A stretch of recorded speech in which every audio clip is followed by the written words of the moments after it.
True Crime. I'm Manny Rodriguez. In today's episode, I want to share with you the Newton, Massachusetts murder. Triple homicide. 24 hours later, they finally catch the guy.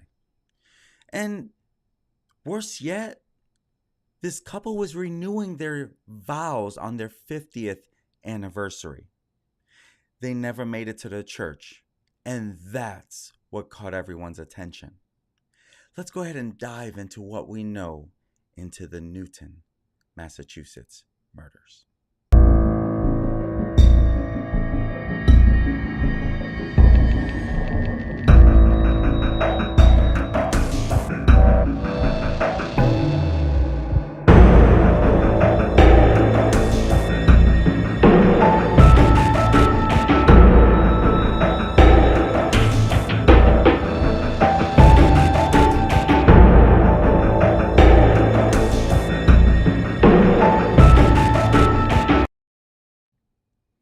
In the city of Newton, Massachusetts, approximately 7 miles west of downtown Boston, it comprises a patchwork of 13 villages without a city center. Now, according to neighborhoodscout.com, if you live in Newton, your chance of becoming a victim of crime in the community is 1 in 153. The U.S. average across communities from the largest to the smallest is 1 in 43. It is for these reasons that Newton is ranked as one of the top 100 safest cities in the USA. But when an elderly couple failed to appear at church on Sunday, June 25th, 2023, to renew their wedding vows in a celebration of their 50th anniversary, it immediately caused worry across the congregation. They were later found murdered in their home along with the wife's mother, who was 97 years old. And of course, they were lost. They didn't know what to think. They didn't know what to say. Jill and Bruno D'Amore, 73 and 74 years old, they were described as fantastic Italian people who wouldn't hurt a soul. They celebrated their wedding anniversary on Saturday night, and they were due to renew their vows at Our Lady Help of Christians Church on Sunday that following morning. It was supposed to happen right after communion of the 10 a.m. service, but they never showed up. And at around 10:15 a.m., shortly after Mass had begun, they were found dead in their home alongside Jill's mother, Lucia Arpino, who attended that Sunday Mass every week for more than 60 years until COVID stopped that 60-year streak. And of course, no one could understand who could do this.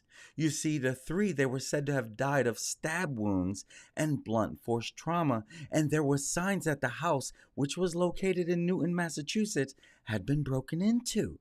And the Newton police chief, he advised residents to keep their doors locked and check their surveillance cameras because they're looking for anything that could help lead to what happened on this Sunday morning. And so they were looking for anything that could have been captured on video. You see, up through Sunday night, no suspects had been identified. And a neighbor who went to check in on the family at their home in the Italian-American neighborhood of Nonantum called 911 at 10:14 that morning after discovering their bodies. Newtown police would share that in a press release. You see, Jim Sabordone, I'm not too sure how to pronounce that. He's a retired Newton Fire Department lieutenant, and he was also close with his friends, the D'Amores. And he told the Boston Globe that the family had long been patrons of the nearby Our Lady Help of Christians Church. And he says they were fantastic Italian people who wouldn't hurt a soul, and they would just do anything for anybody. That's what Jim told the newspaper. These were great people. This isn't the type of thing that happens in the neighborhood. That's what he shared. I hope it never happens again to anybody. Now, cousins of the D'Amores, Paul and Ginny Arpino, they noted in a tribute that prior to COVID, Jill's mother, Lucia, had not missed a mass in over 60 years. She and her husband Alberto sat in the North End section of our church. That's what they wrote, which I will share with you the letter. And according to an obituary that was published in the Boston Globe, Alberto left her widow. He left her widow after passing away in 2014 at the age of 87. And so she and Alberto, they were long time members. And again, she was at Mass every week for 60 years. Now, Middlesex District Attorney Marian Ryan, she said during a news conference on Sunday, again, before they had their suspect on Sunday night, that half a mile away in Newtownville, there had been a separate attempted burglary that morning at around 5:40 a.m. And so she said authorities were still working to establish if the two events were related, and if so, in what order they had occurred. At this time, they still don't know if they're related. She also appealed to members of the community to report anything suspicious. She said, "This is the night to lock your doors and windows, even if you do not normally do that. It's a warm night. People may have air conditioners going. Be vigilant." That's what she said during the news conference. Now, Newton Police Chief John Carmichael Jr., he said that there would be additional police presence. Again, they didn't know who could do such a thing. And so on Sunday night, they're still at be careful, be vigilant. We will have more police in the area. This is not normal in this area. And he said, "I am very concerned with such a violent crime taking place. And whereas this individual, or at this time, individuals, is still at large, we do really emphasize again, be vigilant." Which is why I share that, because this is something that I am always sharing, right? My friends, it should not take an incident like this. But truth is, if this hardly ever happens, you're probably going to have your guard down, right? You're probably not going to lock your doors, but it looks like they did lock their doors. It looks like they broke in. And I'll share a little more with that. But even as I'm sharing this, what they were sharing on Sunday, we always got to be vigilant. We got to be careful. We have to be aware. This is a crazy world we live in. And who would have thought in this safe town of Newton, Massachusetts, again, it's very unlikely that this is going to happen to you. And so at the end of the day, a lot of people would let their guards down in a town like this. I know my wife gets on me a lot about not always locking my doors. There's areas that I'm like, I feel like it's safe. There's other areas that I don't feel like it's safe. I'm going to be extremely what's going on around me. But even in the safest place, what's going on around me? I'm not a people watcher, but I want to look over my shoulder because I have been mugged. I know what that feels like. I've had people close to me get mugged. Granted, it was New York City, right? So, but at the end of the day, you should still be vigilant to these type of things. And so there was a neighbor that lives 2 doors down from the couple. Again, this person wanted to remain anonymous in this particular case, but they also expressed confusion and shock at such a seemingly arbitrary act of violence. Why them? They told the Boston Herald. Why a nice couple like them? Why this neighborhood? Nothing like this happens in this neighborhood. Wait till you hear who the suspect is said to be. This neighbor shared that, the victims were a very, very nice couple. And the pair, they were regular attendees of the church. And Jill, she is listed on its website as being involved in decorating it in keeping with the liturgical seasons.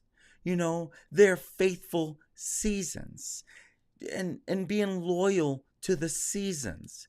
Jill, she had taken on the ministry of beautifying our church's environment without a single day of liturgical training. She simply followed her heart, caring for the flowers and decorating for the liturgical seasons. She spent endless hours in the care of our church, wrote the couple's cousins, Paul and Ginny, in a tribute. And the church's Pastor Reverend Dan Riley, he told the Globe that he had known the family since he moved to the Roman Catholic parish more than 6 years ago. And he described them as just the best vision you could have of a Catholic Italian American family. They had family warmth, a tomato garden outside, hospitality. They were just great people. That's what he shared. And of course, the killings has shook the city of less than 90,000 people. According to the last census in 2020, there are 88,000 people. And the congregants of Our Lady Help of Christians, the church where the couple's family and friends gathered that Sunday morning. And again, according to this letter that was sent to the congregants on Monday, which was the following day of this crime, Miss D'Amore, she was known for beautifying the gardens. Now, Mr. D'Amore for flipping burgers at parish picnics, and Miss Arpino for rarely missing a Sunday Mass. And it's shared in the email, and I'm going to share it because these were some beautiful people that lost their lives to a senseless act. The following email was sent by Paul and Ginny Arpino. Paul is the longtime choir director at Our Ladies, and Ginny is the collaborative coordinator of pastoral care. We share it with you now and ask for prayers, the collaborative staff. Dear friends, it is with a heavy heart that we share that the terrible tragedy that happened yesterday in Newton hit very close to home, impacting our family, our faith community, and our family. Jill and Bruno D'Amore and Jill's mother, Lucia Arpino, lost their lives in a senseless act of violence. They were our cousins and aunt. And to Rita Dugan and Isabella, they were more than best friends. They were adopted family. Jill had taken on the ministry of beautifying our church's environment without a single day of liturgical training. She simply followed her heart, caring for the flowers and decorating for the liturgical seasons. She spent endless hours in the care of our church. Bruno was known for his big voice and his exuberant personality and his head chef. He proudly flipped the burgers at the parish picnic.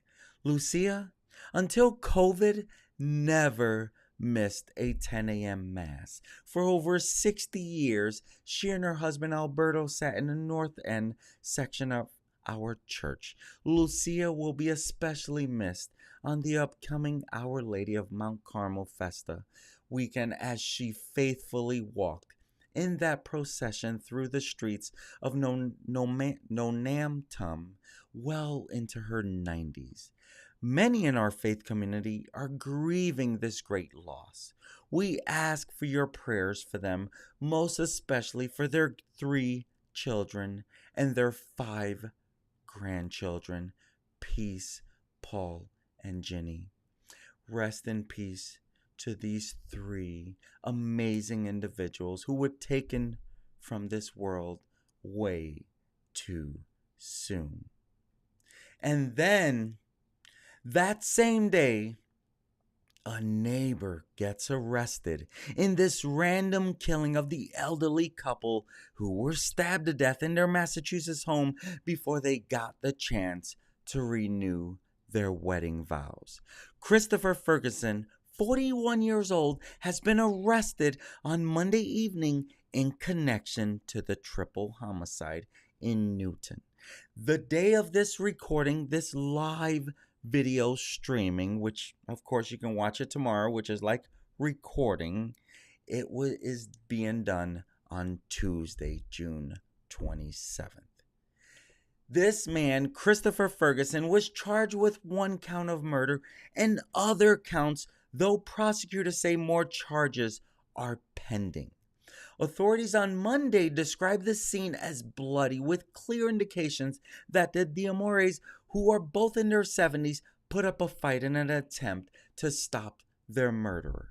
Jill had been stabbed more than 30 times before she died. That's what medical officials have determined, because again, she was the only autopsy that was done. They shared that the other two autopsies were being done today, Tuesday, June 27th. So the results will not come until after this live stream and recording. Now, Massachusetts State Police, they found fingerprints as well as a bloody bare footprint that they matched to Christopher Ferguson, who had been spotted on surveillance footage in the area Saturday night. Now again, remember on Sunday, they were pleading with the community to bring forward any video surveillance or any images that anyone has come across. Now, like fingerprints, the skin of people's feet is unique. That is what District Attorney Marian Ryan said about this. That's how much they were able to tie him to this. And she added that Ferguson was seen staggering in the area with no shoes and no shirt at 5:20 Sunday morning. It is unclear if that was before or after the alleged murders, but Ryan said it was about 100 yards from his home and about 4/10 of a mile away from the crime scene. Authorities said Ferguson did not personally know the D'Amores or Arpino and said they believe the stabbing was random. Now, Ryan, she also said that Ferguson was previously known to police, though it is unclear whether he had any prior arrests. And now he is charged with homicide, assault, and battery with a dangerous weapon, and burglary. Ryan said she expects further charges once the autopsies on all three victims are complete. And as of Monday night, only the autopsy of Jill had been completed. Again, they shared today that this would happen today, where they're going to do the autopsy in preparation for the other. And so we do know that they were in court today. We do know that. And I would like to think that you only see me once on this screen. But he was in court today. And so a medical examiner found that she was stabbed 30 times. They found 30 stab wounds. Rest in peace to her. When Ferguson allegedly broke into her house Saturday night.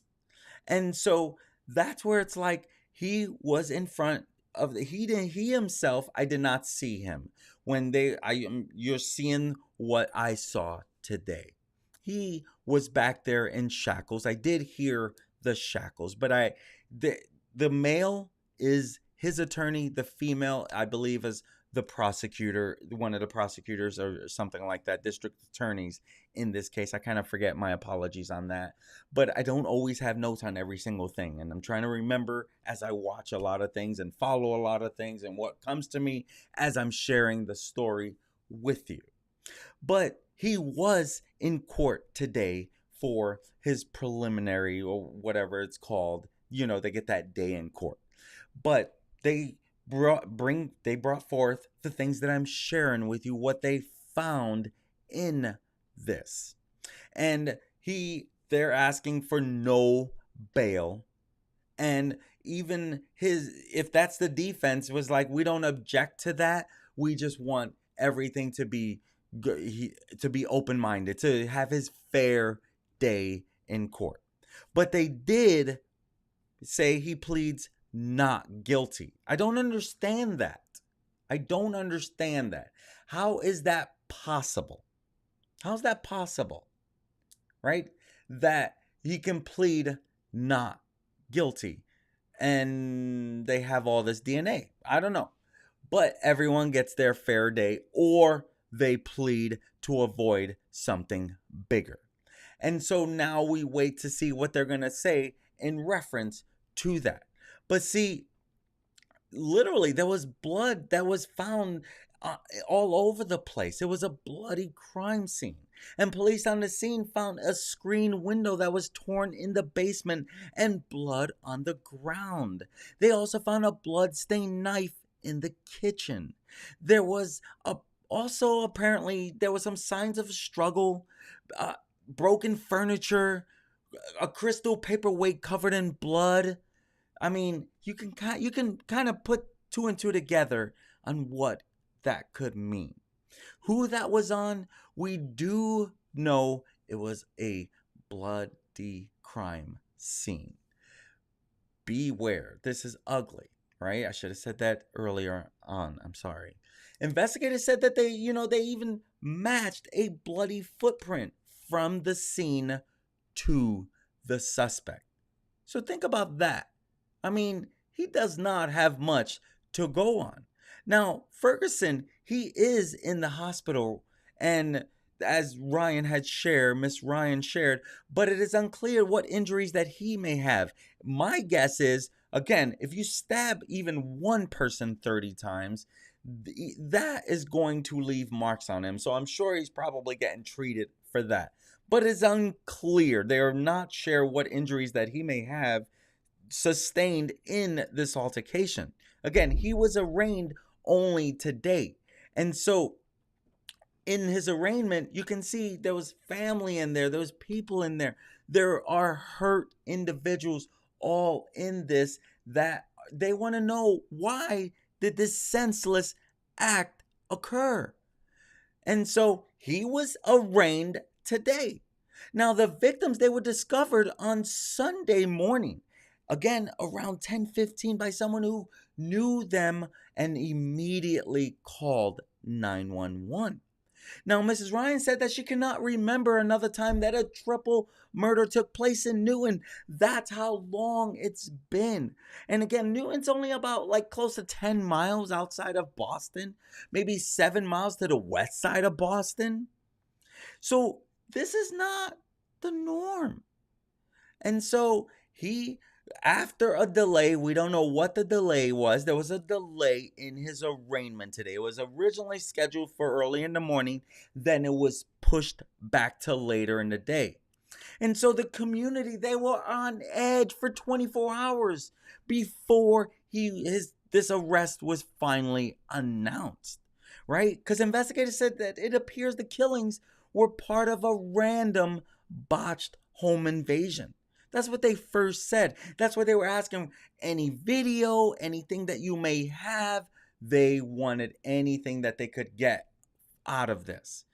Please share what you have, because someone will know something. Sorry, why did I do that? Boy, it's easy to touch that thing. I don't even know how I did that.